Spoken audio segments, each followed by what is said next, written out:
Hello friends, आज हम लोग लेके आए कक्षा 10वीं के लिए फिजिक्स का अगला चैप्टर विद्युत धारा के चुंबकीय प्रभाव। और इसमें हम लोग देखेंगे अति महत्वपूर्ण ऑब्जेक्टिव प्रश्न है जो आपके आने वाले मैट्रिक बोर्ड परीक्षा के लिए काफ़ी इंपॉर्टेंट है। अगर आप इस बार मैट्रिक के बोर्ड परीक्षा दे रहे हैं तो इस वीडियो को आप शुरू से लेकर लास्ट तक ज़रूर देखना, यह वीडियो आपके लिए बहुत ही इंपॉर्टेंट है। तो जल्दी से वीडियो को लाइक कर दीजिए। इसमें भी हम लोग 100+ टारगेट रखते हैं लाइक का, तो उम्मीद है आप इस लाइक को पूरा कर देंगे 100+। इससे पहले हमारे चैनल पर नए हैं तो चैनल को सब्सक्राइब करके बेल आइकन को प्रेस जरूर कर देना। तो आइए देखते हैं आज का प्रश्न।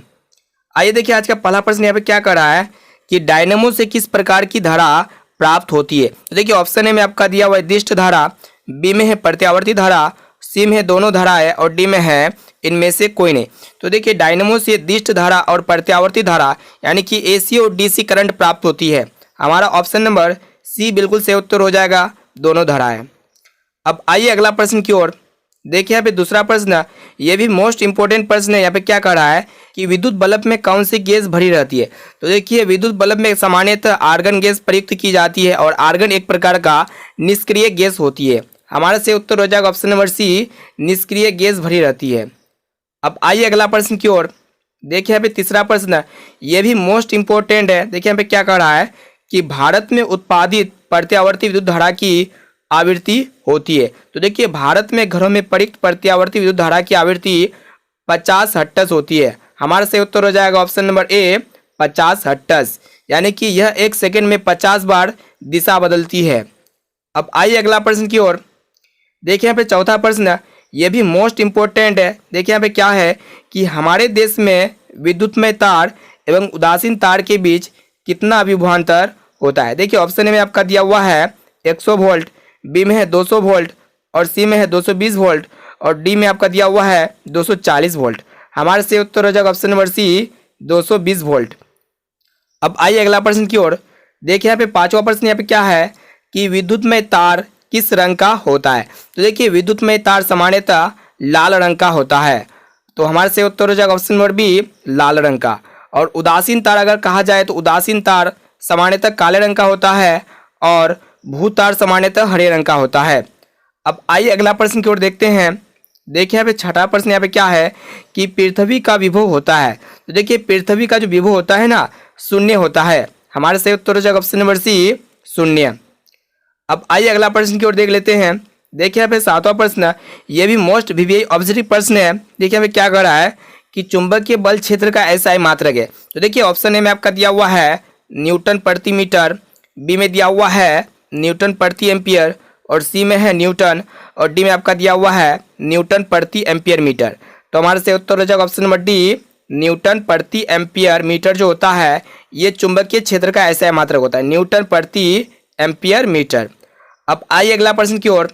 देखिए यहाँ पे आठवां प्रश्न यहाँ पे क्या कह रहा है कि चुंबकीय क्षेत्र के प्रभाव में विद्युत धारा क्या होती है, ऊष्मा उत्पन्न करती है या फिर आकर्षण बल उत्पन्न करती है या फिर चालक पर बल उत्पन्न होता है या फिर ऑप्शन डी में आपका दिया हुआ है इनमें से कोई घटना नहीं घटती है। हमारे से उत्तर हो जाएगा ऑप्शन नंबर सी, चालक पर बल उत्पन्न होता है। अब आइए अगला प्रश्न की ओर। देखिए यहाँ पे 9वां नंबर प्रश्न यहाँ पे क्या कर रहा है कि चुंबक द्वारा धारावाही चालक पर लगाए गए बल की दिशा ज्ञात की जाती है। तो देखिए ऑप्शन देख लेते हैं। ऑप्शन ए में आपका दिया हुआ है फॉलोइंग के बामहस्त नियम से, बी में दिया हुआ है ओम के नियम से और सी में आपका दिया हुआ है मैक्सवेल के दक्षिण हस्त नियम से और डी में आपका दिया हुआ है इनमें से किसी नियम से नहीं।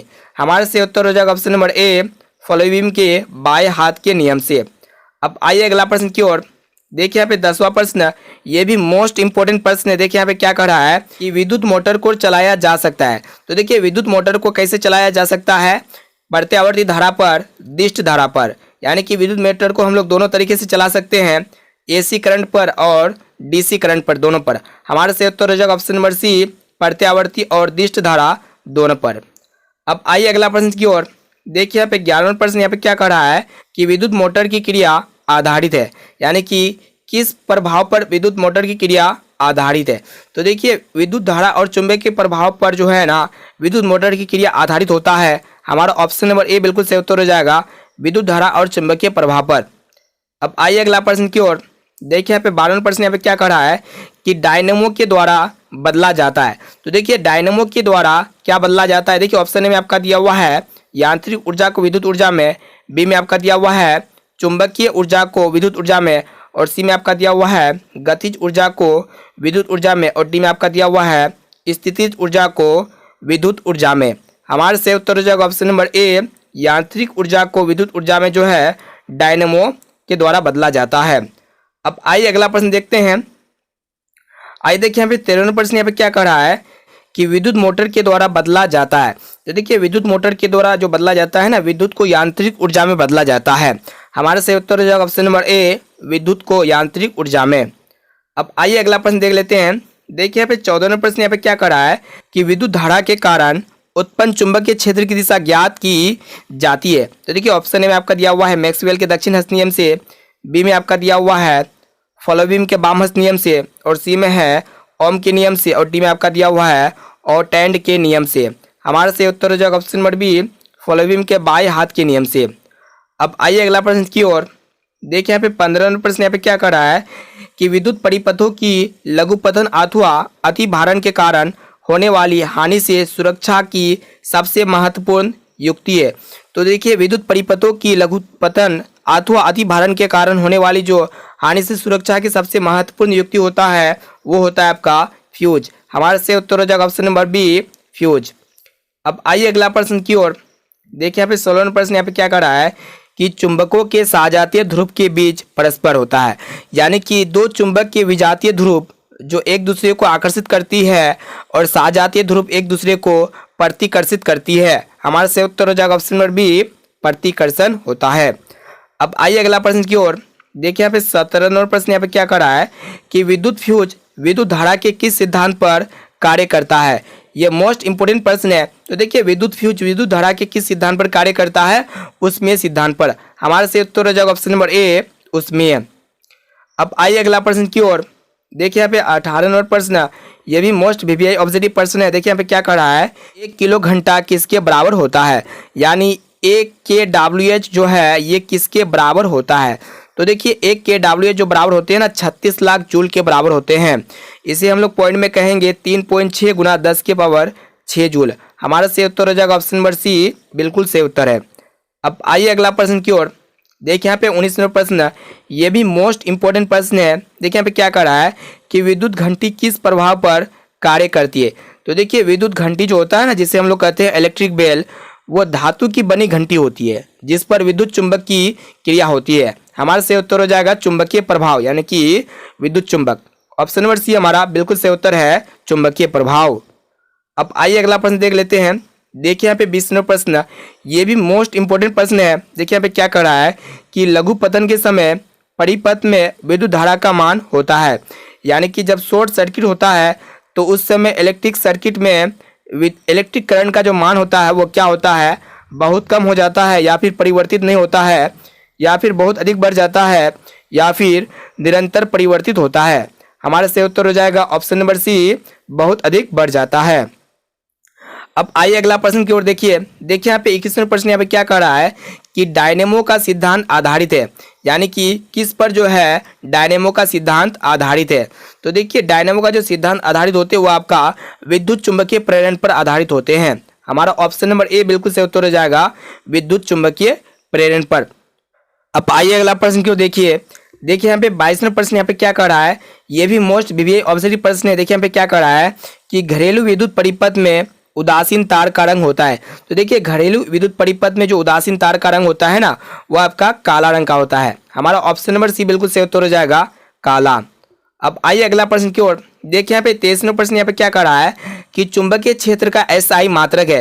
तो देखिए चुंबकीय क्षेत्र का जो एसआई मात्रक होता है वो क्या होता है। देखिए ऑप्शन में आपका दिया हुआ है वेबर, बी में है टेस्ला, और सी में है फैराडे, और डी में आपका दिया हुआ है इनमें से कोई नहीं। तो देखिए चुंबकीय क्षेत्र का एसआई मात्रक होता है टेस्ला। हमारा ऑप्शन नंबर बी बिल्कुल सही उत्तर है टेस्ला। अब आइए अगला प्रश्न की ओर। देखिए यहाँ पे 24वां प्रश्न यहाँ पे क्या कह रहा है कि विद्युत चुंबकीय प्रेरण की खोज किसने की थी। तो देखिए विद्युत चुंबकीय प्रेरण की खोज जो किए थे ये माइकल फैराडे ने किए थे। हमारा ऑप्शन नंबर ए बिल्कुल सही उत्तर है फैराडे ने। अब आइए अगला प्रश्न देख लेते हैं। देखिए यहाँ पे 25 नंबर प्रश्न, ये भी मोस्ट इंपॉर्टेंट, कि दी गई वोल्टता के स्रोत से जुड़े किसी चालक में प्रति सेकंड उत्पन्न ऊष्मा होती है। तो देखिए ऑप्शन ए में आपका दिया हुआ है धारा के समानुपाती, बी में है धारा के वर्ग के समानुपाती, और सी में है धारा के व्युत्क्रमानुपाती, और डी में आपका दिया हुआ है धारा के वर्ग के व्युत्क्रमानुपाती है। हमारा सही उत्तर हो जाएगा ऑप्शन नंबर बी, धारा के वर्ग के समानुपाती है। अब आइए अगला प्रश्न की ओर। देखिए यहाँ पे 26 नंबर प्रश्न, ये भी काफी इंपॉर्टेंट प्रश्न है। देखिए यहाँ पे क्या कह रहा है कि निम्नलिखित पदार्थों में कौन चुंबकीय पदार्थ नहीं है। तो देखिए चुंबकीय पदार्थ क्या क्या होते हैं, लोहा होते हैं, निकेल होते हैं, और इसके साथ साथ कोबाल्ट होते हैं, लेकिन ये पीतल जो होते हैं ना, ये चुंबकीय पदार्थ नहीं होते हैं। हमारे सही उत्तर हो जाएगा ऑप्शन नंबर सी, पीतल। अब आइए अगला प्रश्न की ओर। देखिए यहाँ पे 27 नंबर प्रश्न, यहाँ पे क्या कह रहा है कि चुंबकीय क्षेत्र एक ऐसी राशि है जिसमें होते हैं। तो देखिए चुंबकीय क्षेत्र एक ऐसी राशि है जिसमें परिमाण और दिशा दोनों होते हैं। हमारा सही उत्तर हो जाएगा ऑप्शन नंबर सी, ए और बी दोनों। अब आइए अगला प्रश्न की ओर। देखिए यहाँ पे 28 नंबर प्रश्न, यहाँ पे क्या कर रहा है कि किसी कुंडली में प्रेरित विद्युत वाहक बल का मान उसके संबंध चुंबकीय फ्लक्स के परिवर्तन की दर का, देखिए ऑप्शन में आपका दिया हुआ है समानुपाती होता है, या फिर व्युत्क्रमानुपाती होता है, सी में दिया हुआ है दोनों होता है, और डी में आपका दिया हुआ है इनमें से कोई नहीं। हमारा सही उत्तर हो जाएगा ऑप्शन नंबर ए, समानुपाती होता है। अब आइए अगला प्रश्न देख लेते हैं। देखिए यहाँ पे 29 नंबर प्रश्न, यहाँ पे क्या कर रहा है, यह भी मोस्ट इंपोर्टेंट प्रश्न है, किसी छड़ चुंबक के अंदर चुंबकीय क्षेत्र रेखाओं की दिशा क्या होती है। तो देखिए किसी छड़ चुंबक के अंदर जो चुंबकीय क्षेत्र की दिशा होती है ना, वो आपका दक्षिण ध्रुव से उत्तरी ध्रुव की ओर होती है। हमारा ऑप्शन नंबर बी बिल्कुल सही उत्तर है, दक्षिण ध्रुव से उत्तरी ध्रुव की ओर। अब आइए अगला प्रश्न देख लेते हैं। देखिए यहाँ पे 30 नंबर प्रश्न, यह भी मोस्ट इंपोर्टेंट प्रश्न है। देखिए यहाँ पे क्या है कि जल विद्युत संयंत्र किस ऊर्जा को विद्युत ऊर्जा में रूपांतरित करता है।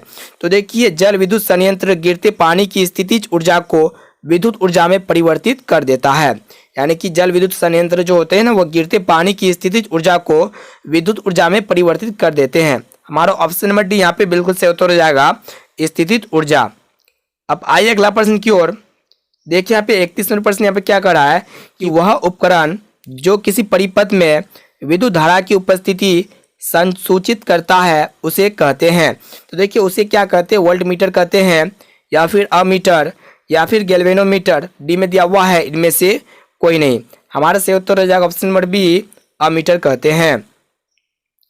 अब आइए अगला प्रश्न की ओर। देखिए यहाँ पे 32 नंबर प्रश्न, ये भी मोस्ट इंपॉर्टेंट है। देखिए यहाँ पे क्या कह रहा है कि माइकल फैराडे थे एक प्रसिद्ध, तो देखिए माइकल फैराडे एक प्रसिद्ध क्या थे, भौतिक शास्त्री थे। हमारा ऑप्शन नंबर बी बिल्कुल सही उत्तर हो जाएगा, भौतिक शास्त्री। तो फ्रेंड्स इस वीडियो को अपने दोस्तों में एक बार जरूर शेयर करें, और इस वीडियो का टारगेट है 100+ लाइक का। तो हमें उम्मीद है कि जल्दी से इस वीडियो को लाइक करके आप पूरा देंगे 100+ टारगेट। अगर आप मेरे चैनल पर नए हैं तो चैनल को सब्सक्राइब करके बेल आइकन को प्रेस जरूर कर देना, और इस वीडियो को अपने व्हाट्सएप ग्रुप में जरूर शेयर करना।